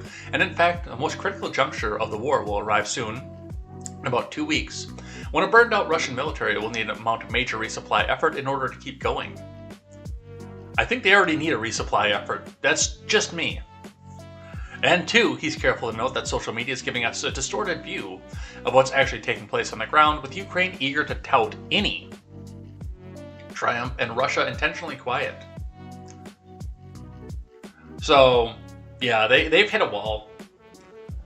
And again, like I just said, I think that they already need that resupply, but we'll see where that goes, and we'll see how that follows out. Let's grab one from the Blaze. Biden warns of possible cyber attack from Russia on critical infrastructure. It's coming, man! Now, at this point, I'm not going to completely count that out like I did with the invasion, because I was wrong for that. I was wrong. And they actually did invade. I didn't think they were going to. I really honestly didn't. But now it's here. Now we have to figure out what's going on with that. But as far as the cyber attack against infrastructure, I don't think it's going to happen. But I'm not going to sit here and definitively say it's not going to happen, because I've already been wrong once, and I don't like being wrong. From Carlos Garcia. President Biden issued another warning of the possibility of a Russian cyber attack on critical U.S. infrastructure. The thing, man! The magnitude of Russia's cyber capacity is fairly consequential, and it's coming! Biden Monday said at a business roundtable meeting. The federal government's doing its job to get ready, he added, and called on the private sector to respond accordingly. He also suggested there would be a patriotic duty, man, come on, to invest as much as they could to improve the technological defenses. The warning was based on prep activity identified by the U.S. intelligence that could precede a cyber attack. I've previously warned about the potential Russia could conduct malicious cyber activity against the U.S., including as a response to the unprecedented economic costs we've imposed on Russia, alongside our allies and partners, said Biden in a statement. It's part of Russia's playbook, he added. Today, my admin is reiterating that those warnings, based on evolving intelligence that the Russian government is exploring options for potential cyber attacks. The White House urged companies to improve and update their cyber defenses as a precaution, which you should be doing that anyway. Because if it's not going to come from Russia, which I don't know that it's going to, then it's probably going to come from somebody internal that you don't like or just wants to fuck with you. Like the Georgia pipeline one did. The White House urged companies to improve. The White House Deputy National Security Advisor for Cyber and Emerging Technology, Ann Neuberger, told reporters in a media briefing that the Biden admin was prepared to respond to a cyber attack from Russia. So we are back to McCarthyism once again. Good job, folks. From USA Today, Biden confirms Russia used hypersonic missiles, warns of coming cyber attacks on the U.S. March 21st recap. So, some of this is just recaps. This is a live updating blog. In fact, I had to redo this again because the last archive was a few days ago, but I wanted to just touch on the hypersonic missiles part of this because we already talked about the cyber attack. President Biden confirmed Russia's use of hypersonic missiles in Ukraine, warning Vladimir Putin's back is against the wall, which means he could resort to using more severe tactics as the war stretches another week. Biden said that Russia used fast-flying missiles because it's the only thing that can get through Ukrainian defenses. He called it a consequential weapon that's almost impossible to stop. There's a reason that they're using it. Russia has said it twice used its Kinzhal aviation missile system to strike targets in Ukraine. Hypersonic missiles can move at 5 times the speed of sound or more. The Russian military said these missiles are capable of hitting targets at a range of more than 1,200 miles, or roughly the distance from New York City to Kansas City. Biden also said Putin didn't anticipate how unified NATO and the Western allies would be in global response to its invasion of the Ukraine. The more his back is against the wall, the greater severity of the tactics he may employ, Biden warned.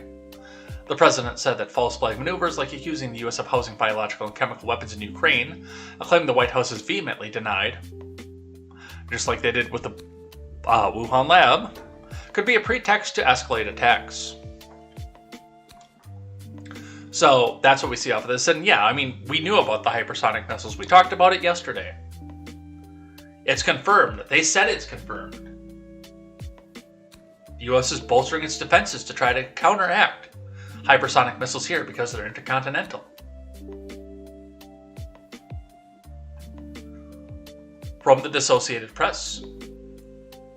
Ukraine retakes Kiev suburb. Battle for Mariupol rages. From Nebykina Karaana. Ukraine said it retook a strategically important suburb of Kiev early Tuesday as Russian forces squeezed other areas near the capital, and their attack on the embattled southern port of Mariupol raged unabated. Explosions and bursts of gunfire shook Kiev, and black smoke rose from a spot in the north. Intensified artillery could be heard from the northwest, where Russia has sought to encircle and capture several suburban areas of the capital, a crucial target. Residents sheltered at home or underground under a 35-hour curfew imposed by city authorities that runs to Wednesday morning. Russian forces also pressed their siege of Mariupol, and the southern port city's defenders refused demands to surrender with fleeing civilians, describing relentless bombardments and corpses lying in the streets. But the Kremlin's ground offensive in other parts of the country advanced slowly or not at all, knocked back by the lethal hit-and-run tactics by the Ukrainians. Early Tuesday, Ukrainian troops forced Russian forces out of the Kiev suburb of Makariv after a fierce battle. Ukraine's defense ministry said they regained territory, allowing Ukrainian forces to retake control of key highway and block Russian troops from surrounding Kiev from the northwest. Still, the defense ministry said Russian forces were able to partially take other northwest suburbs, Bucha, Hostomel, and Irpin, some of which have been under attack almost since the Russian military invaded almost a month ago. Russia's invasion has driven more than 10 million people from their homes, a number similar to the population of Portugal, and almost a quarter of Ukraine's pre-war population. According to the United Nations, the UN has confirmed over 900 civilian deaths, while saying the real death toll is probably much higher. Estimates of Russia's military deaths vary, but even conservative figures are in the low thousands. So, good on them. And again, I don't know who to support in this war because I don't really support anybody in this war, but I do support the civilians who are driving soldiers off of their lawns. And good for them for getting the military up off of their fucking lawns. I support the individual property owners more than I support either government that's involved into this. So yes, if you can pick up a rifle or have the military help you and get the people off your goddamn lawn so you can go back to your little 2-story, 2-bedroom and raise your little Ukrainian kids, all the more power to you.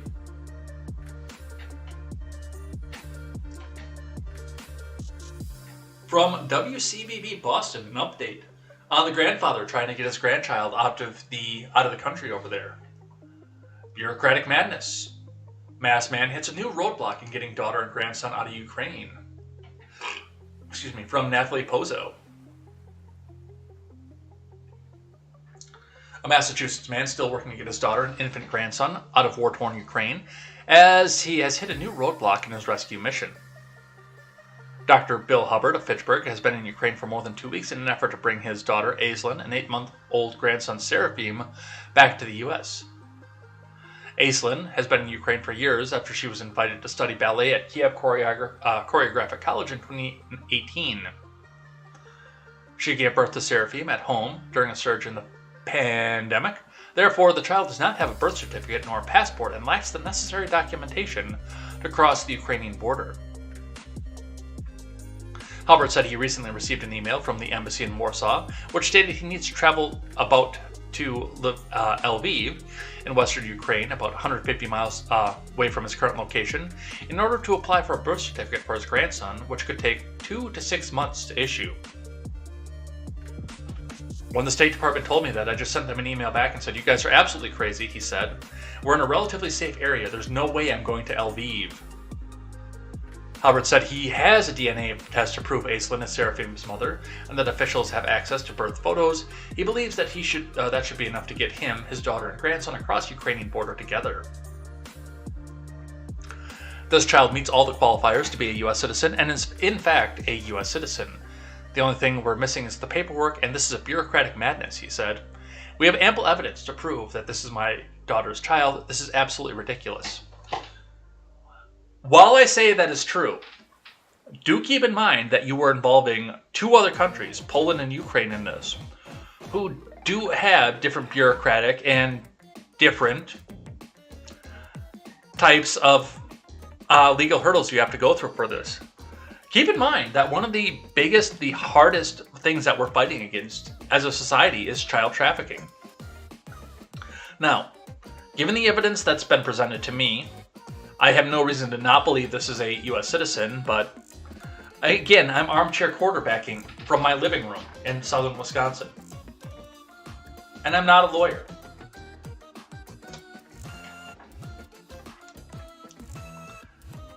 So now once we go through Ukrainian law and Polish law, now we have to come back and figure out whether this, yes, actually is this woman's child and get the proper documentation to it. 2 to 6 months, I think, is ridiculous, by the way. But to get the proper documentation to this, and if you've got the DNA test and the birth photos, absolutely, that this actually is your grandchild, or instead of you kidnapping this child to try to smuggle it back out as a child trafficking victim. Again, I have no doubt off of this right now with the information that's presented to me. I'm not trying to say that this woman is a bad woman that she actually kidnapped. I'm just saying that there is going to be a burden of proof in order for you to cross borders otherwise. Just like they talk about with the coyotes at the southern border. With that going on, you do have to understand what it is that we're seeing. And why people have concern about this. Child trafficking is a horrible thing. Kidnapping, trafficking, sexual trafficking. These are terrible things. And anything we can do to try to prevent them, I understand. Again, 2 to 6 months is fucking ridiculous. If you actually have all the evidence that you believe that you have that can prove what it is that you've done, and that this is, in fact, your lineage, your bloodline, then like a week or 2 should be an appropriate time. Not 2 to 6 months. Fuck you.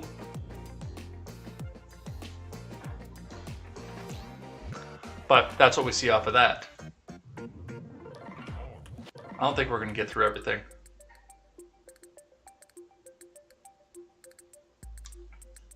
I'm going to skip around a little bit just to grab a couple that I think are important. And then we'll do Twitter trending and head out of here for the day, because we do have to head out of here for the day. What do I think? Let's do this one. Let's do some Hunter stuff, shall we? Red-haired bobblehead struggles to hide her fury as she dodges questions on the Hunter laptop. From Blaze TV staff.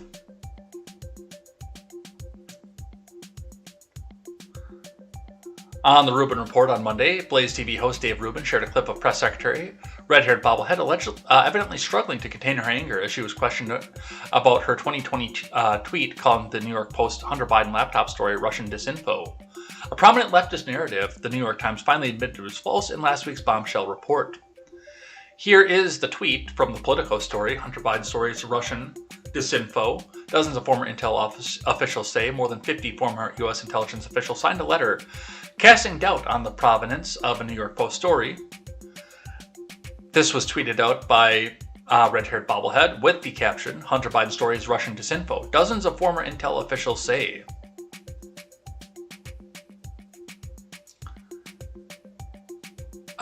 Do we have to watch the whole Rubin report to get this? Let's listen to this. Press secretary.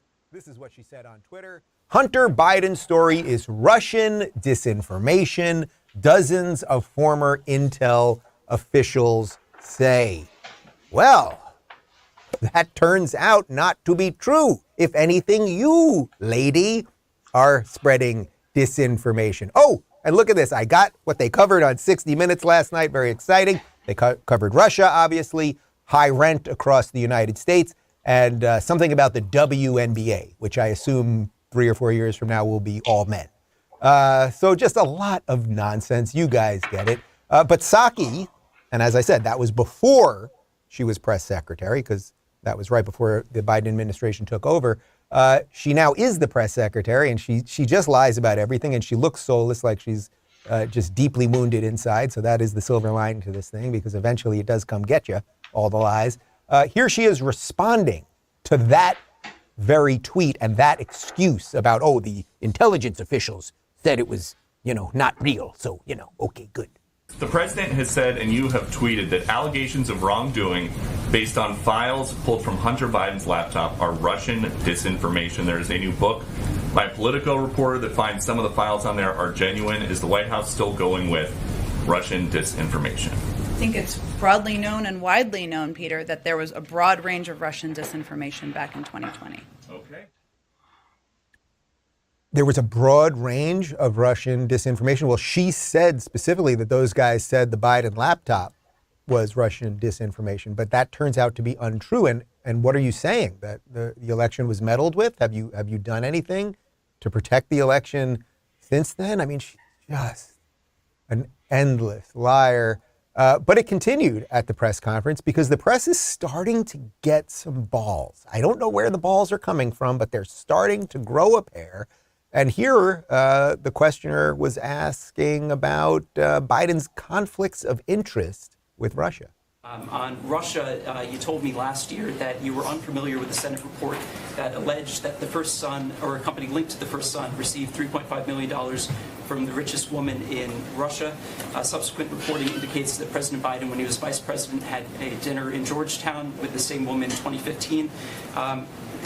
This Yelena Ballerina, she has not been sanctioned yet by the U.S. government. How is President Biden navigating conflicts of interest when it comes to sanctioning people who have done business with his family? And can you explain to us what this $3.5 million was for?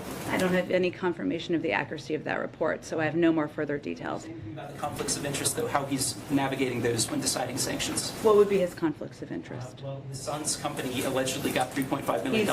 Which I have no confirmation of, and he has continued to sanction oligarchs more than we've ever sanctioned in the past, so I'm not sure that's a conflict of interest. I can't stand her. Yes, no, he has no confirmation of this. So next question, just stop asking questions. Stop asking questions. Thank you, Dave, for that. Let's grab this one here from Just the News. Donald Trump announces win in Stormy Daniels' case, says she owes him nearly $300,000. From Madeline Hubbard. Former President Trump on Monday announced the court has ruled his favor in Stormy Daniels' libel lawsuit against him, and she'll have to pay him nearly $300,000 as a result. Trump announced the win on Twitter through a spokeswoman, Liz Harrington. The Ninth Circuit has issued a final ruling in the Stephanie Clifford, aka Stormy Daniels, she's the worst, frivolous lawsuit against me brought by her disgraced lawyer, Michael Avenatti. Okay, he's a bad dude, he's a horrible dude, upholding the lower court ruling that she owes me nearly $300,000 in attorney fees, costs, and sanctions, not including appeal costs, Trump wrote. Clifford filed several lawsuits against the former president and his attorney, Michael Cohen. In 2018, she claimed in one lawsuit that Trump defamed her in a tweet. As I've stated many times throughout the years, I'd never had an affair with Stormy Daniels, nor would I ever want to. The ruling was total and complete victory, and a vindication for and of me, your favorite president, okay? The lawsuit was a purely political stunt that should never have even been started or allowed to happen, and I'm pleased that my lawyers, they're great people. Don't you love my lawyers? I love my lawyers, okay? My lawyers were able to bring it to a successful conclusion after the court fully rejected her appeal. He said, now all I have to do is wait for all that money that she owes me. The court originally ordered Clifford paid Trump nearly $300,000 at the end of last year, but Trump said the ruling is now final. He added in a statement, P.S. The fake news probably won't report this story.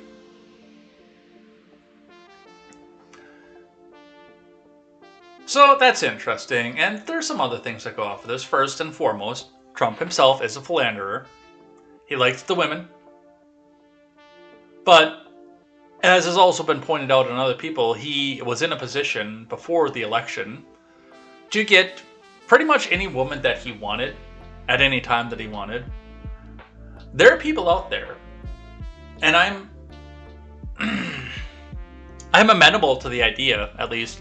I'm not going to say for sure that this is actually what happened, but I'm amenable to the idea that somebody came up and just tried to bribe him and blackmail him, and then he went back and did a payoff to that person, even though he hadn't slept with her, to keep favor with the Evangelo cons.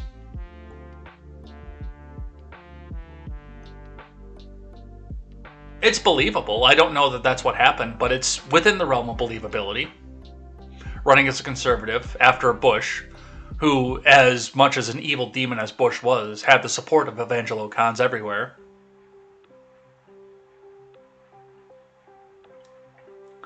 So it's an idea that I could entertain. Again, I don't necessarily believe that that's what actually happened, but it's an idea that I could entertain. But yes, she has to pay $300,000, and I think she's going to go back to try to appeal it again because she has said publicly already that she refuses to pay him $300,000.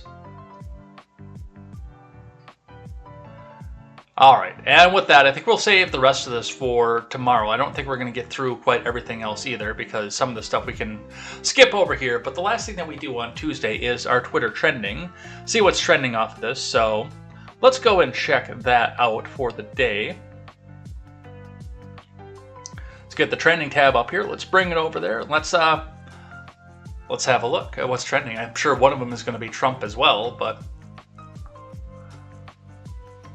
Alright, number one trend, because apparently a lot of people want that Xbox Sonic 2. So number one trend today is Xbox Sonic 2 sweepstakes. Oh, and it's Sonic the Hedgehog on top of it too.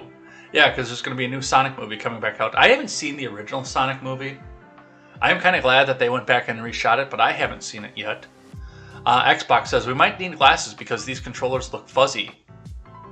Follow and retweet with Xbox Sonic 2 sweepstakes for a chance to win a Sonic 2 Xbox Series S custom console controllers.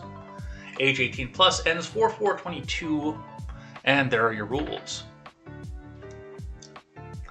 Sonic 2 customized Xbox Series S and wireless controllers that are furry, actually, will be given away in 2 Enter to Win sweepstakes. Xbox announced Tuesday. Fans can retweet the official Xbox sweepstakes tweet, including the hashtag Xbox Sonic 2 sweepstakes to enter. A furry controller. I don't know that I would ever want to do this, but apparently Jenny Nicholson wants it. I might actually enter this just for the fucking hell of it, just for the fun of it. And if nothing else, I can turn around and sell the Xbox. Se eu kan ha prometo fazer video passando a máquina ou no controle torcam. I have no idea what that says or even what language that was. No shame, these controllers are something else. I need them. Xbox Sonic 2 sweepstakes. If the Xbox is reverse compatible, I might even just keep it. Because fuck it, why not? But most of the games that I want to play on Xbox are older, so that's what we see off of that. All right, number 2 trend. World Water Day is today, apparently.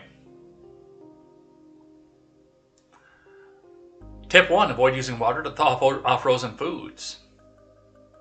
On World Water Day, my sand dart with messages, save groundwater, save our planet, at Puri Beach in India. Water is not a commodity, it's a life-making material. We need to ensure every human being has access to it.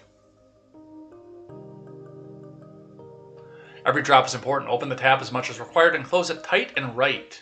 World Water Day.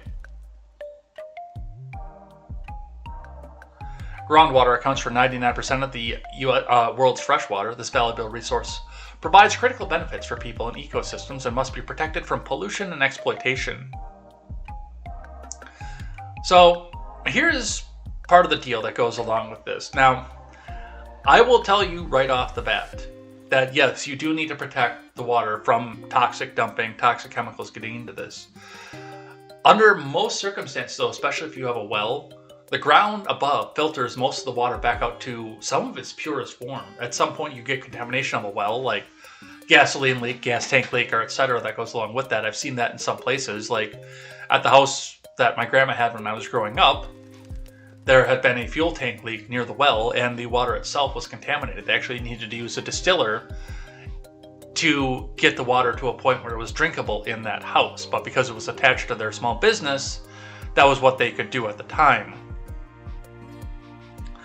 But for the most part, once you get water, like rainwater, dishwater, if you dump it back out or anything else like that, once it gets down through the well, it's purified. At the time, with the way they dig the wells now, your groundwater is part of the most filtered water out there, but smaller toxins, chemicals, nerve agents, stuff like that, some of that stuff you do still have to be careful of, especially if it's going to be runoff and it's going through the waterways, killing your fish, which most of us depend on for food at some point, especially during Lent. We can do better, but it's not as dire as the environmentalists tell us it is either. We're somewhere in the middle between the people that don't care at all and the people that think that every drop of dish soap out there is going to kill the entire environment. We're somewhere in the middle of it. So just pay attention and be careful with what you dump. That's our World Water Day statement for that. All right, Tuesday motivations get skipped, so our third trend for the day is 70% of Americans. And this is just going on because the GOP put out a tweet off of this that says 70% of Americans disapprove of how Biden is handling the gas prices, which if I went on polling is probably true on polling, but again, they don't ask everybody off of this. But then we go down with a series of tweets that say 70% of Americans do this or do that, and none of them have polling to back it up, I suspect. Wayman Swanner says 70% of Americans will believe whatever crap is trending on any given day without doing the least bit of research to see if it's true or not. Since 70% of Americans is trending, seems like a good time to remind people that 70% of Americans support Medicare for all. I don't believe that. 70% of Americans, the borders and gas prices. That is all these clowns like Jim Jordan will be screaming about for the next 6 months, and constantly too. Joe is fixing both of those problems, and the border problem has been fixed. No, it is not. The border is now stopping a record number of immigrants and drugs. Yeah, that's who they're stopping. How many people are still getting through?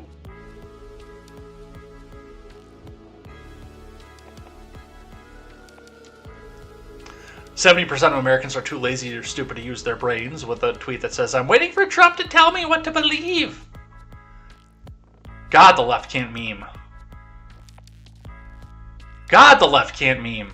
It's mean and insulting. There's no small, quick message. Although this one is in a wall of text, so I can say that. But God, the left can't meme.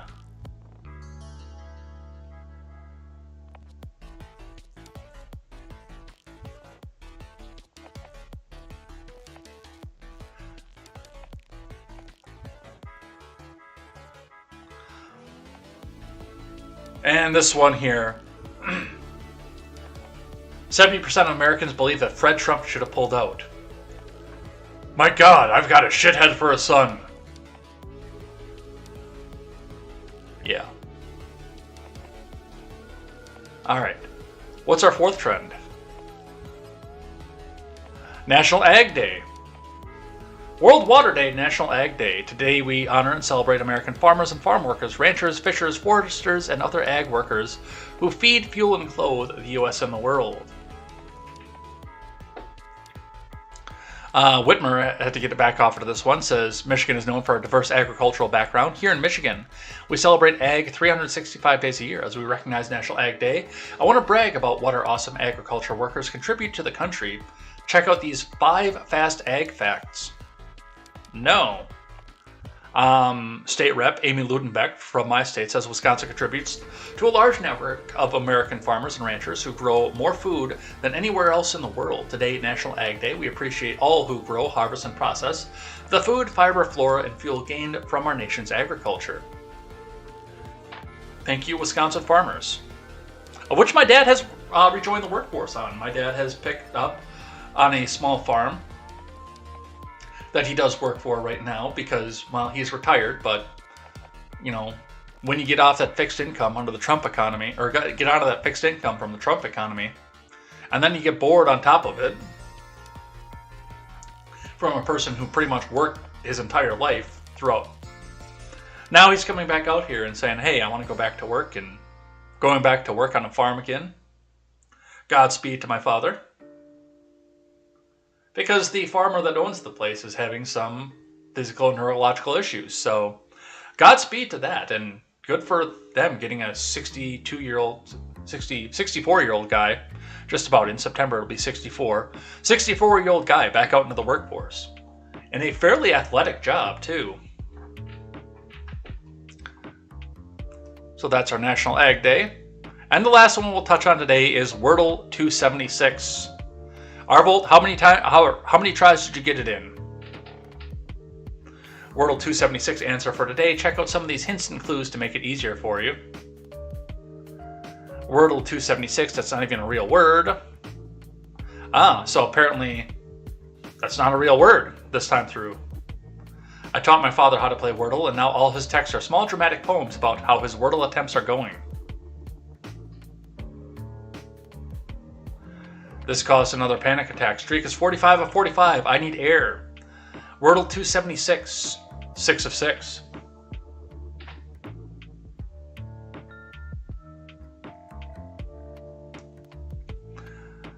Wordle 276. 5 of 6. Warning, cute puppy approaching. Well, hey, that's what I'm here for. I've never played Wordle.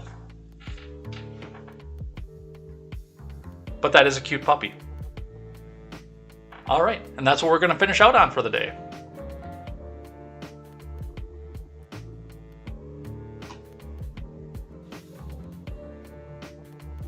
So let's head out of here.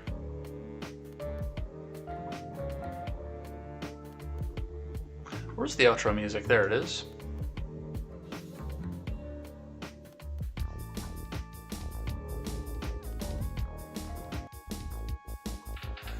Alright, so thanks everybody who came by and chatted in the live chat, stayed with us today, hung out, kept me on point, and kept some of your chats in there. Looks like we got up to 7 throughout the day today. I want to see if we can get 10 consistently for a week here. So start telling some friends, start getting some more people in here. I know we got some new people coming in from the KTZed wedding party that went on off of that. And it looks like we'll possibly be getting some more off of here.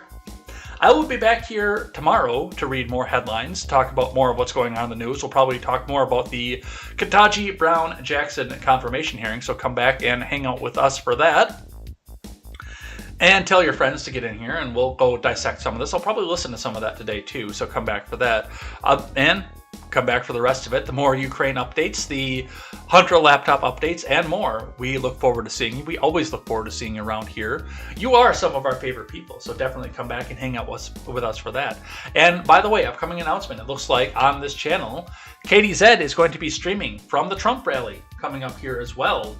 That'll be coming on Saturday. She'll be there with Stephen Ignoramus, and it looks like possibly some other people that you'll be familiar with as well from our channel. So whichever channel you're watching on, you can see KTZed streaming from there. We've already got that set up. She's got permission to use that, so come and hang out with her for that. That's going to be a fun time. It's going to be an awesome time as well. And I'll probably be hanging out in the chat as well, so come back and hang out for that. Maybe I'll be playing video games, or maybe I'll just be in the chat. We'll see what happens with that, but we will see you next time. Stick around if you're on Twitch. We're going raiding. Otherwise, we'll be back here tomorrow for more Contemporary. And until then, I'm Jay Edgar, and this is Contemporary. Take care.